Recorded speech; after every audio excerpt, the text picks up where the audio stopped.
Rev up your engines!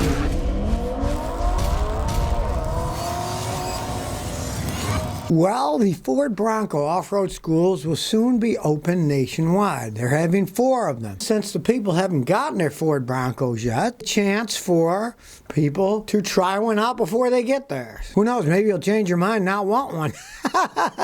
It's an off-road school that they got in 4 locations in the United States. Now they have in Horseshoe Bay, Texas, and Moab, Utah, Mount Pelosi, Nevada, and Guilford, New Hampshire. The schools start August 16th, and they said they're going to be open seasonally. I guess they don't want to have them trying in the snow and stuff too hard. It kind of makes me wonder, you know. Now, all Bronco and sports owners are eligible for a free class. The people who go, when you show up, you get fed, you get skills, you make friends, and you get to bash up a truck that you don't own. Now, because of the chip shortage, they haven't delivered any yet. So, the first school is opening soon, June 28th in Horseshoe, Texas, so you get to try them out. If you have a Bronco Sports Badlander First Edition model, or if you have an unfulfilled order for a 2 or 4-door Bronco. The trail rides that they have run for 2 to 4 hours, so you get to test them out pretty good. If you aren't an owner or ordered one, anyone else can go, but you have to pay then, and they haven't said what the cost is going to be.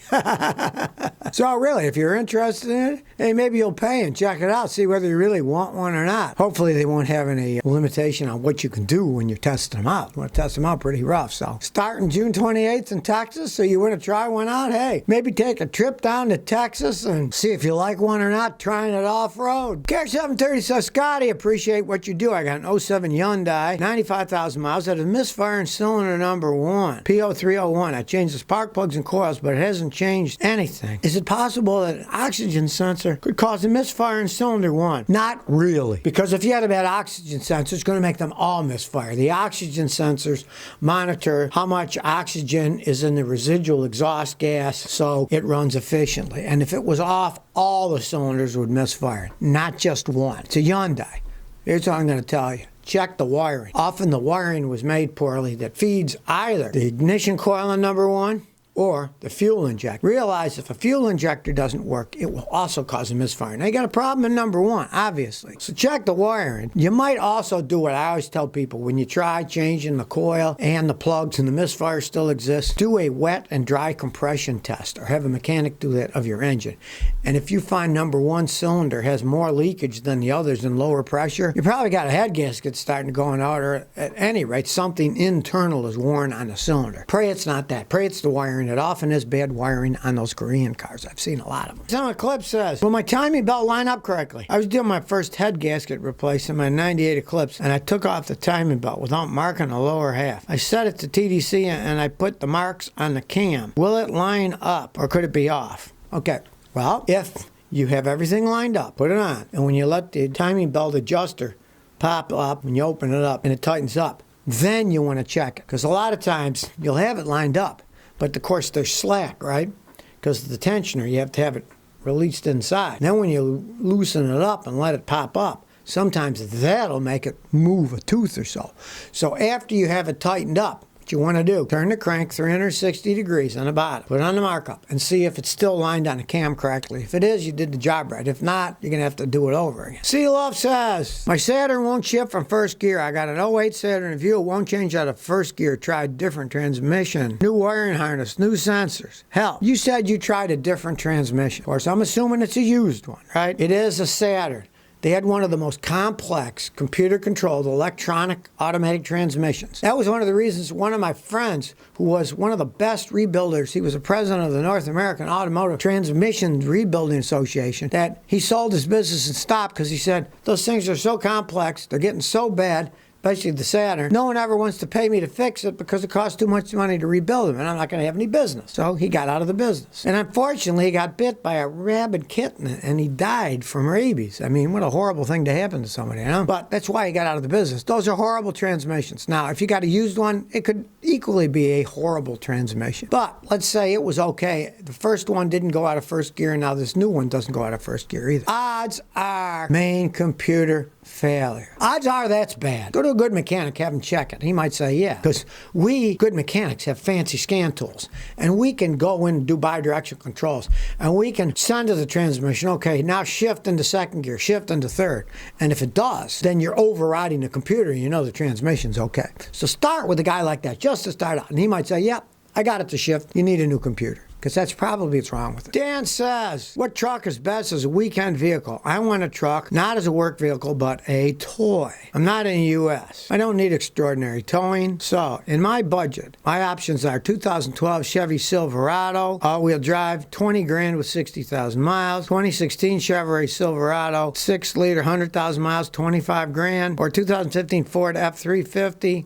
All-wheel drive, 23 grand with 110,000 miles. Out of those, I get the Ford. It can last a long time. The Chevys, now it is a 2500, which are much better than the 1500s, which are junk. But they're still GM. I would definitely go with Ford with that one. And if you're in another country, parts for Fords are generally a lot easier to get, especially in England. Say you were in England. It's a lot easier to get parts for Fords than a Chevy because they have a lot of Ford dealers in England, but they don't have all that many Chevy dealers. I would definitely go Ford with those. But at least you're talking to 2500 Chevys, which are a lot better than 1500s. But I'd still go Ford if I were you. Rich Alaska says, I got rusty old water pump bolts. I spent a lot of time getting the bolts out of my water pump on my Ford F-250. They have a lot of rust, but I want to reuse them. And a lot of dust came out of the bolt holes. I sprayed Kroll oil on them, let them soak. I'm soaking them in vinegar, then I'm cleaning and putting a little anti-seize. Does this sound like a good plan, or do you have a better one? I got a better one. Just buy new bolts. Bolts are not that expensive. Yours rusted. You can cut them all you want, but the metal's bad, and it's going to rust even more. Plus, you said a lot of rust came out of the holes. The holes are probably problematical, too. So, get new ones. They're not that expensive. Maybe if you're in Alaska, stuff costs a bunch, but if you're anywhere else, just go buy new bolts. Hardware stores have hardened bolts. Just make sure they're hardened so they stay in. You really shouldn't have any problems. Don't reuse them. That would be stupid. They're old. Who knows what's going to break off? They might be near the fracture. When you tighten them, the heads might snap off, and you have a real problem. Put new ones in. It's going to cost you that much. Well, here's one that you'd never expect. The Scotch distiller Glenfiddich powers his trucks with whiskey waste. They're not going to waste the whiskey on it, but it's the waste from making the whiskey that they're powering their trucks with. Most of the alcohol manufacturers get their spent grains, sell them for food for livestock, but the Scottish distillery Glenfiddich decides they're going to make biogas out of it. They're anaerobically digesting the leftover liquid waste from distillation and making gas to power for the Iveco trucks that they have on the plant. Now, originally, these Iveco trucks were designed to run on liquid petroleum gas, which is relatively efficient and burns cleaner, but they converted to use the biogas that they're creating at their distillery in Scotland. Then the trucks are used to move the real whiskey to the bottling and packaging plants that are other places in Scotland. Now, they're estimating that these trucks now produce 95% less carbon than if they used petroleum products running on their biogas. Now, you never know how far this stuff can go. There's a guy in Maine building a big old biogas creator. It looks kind of like a observatory for a big telescope for outer space. And they think that they're going to be able to sell enough surplus electricity from this to power 2,000 homes so he can make some revenue off of it. So,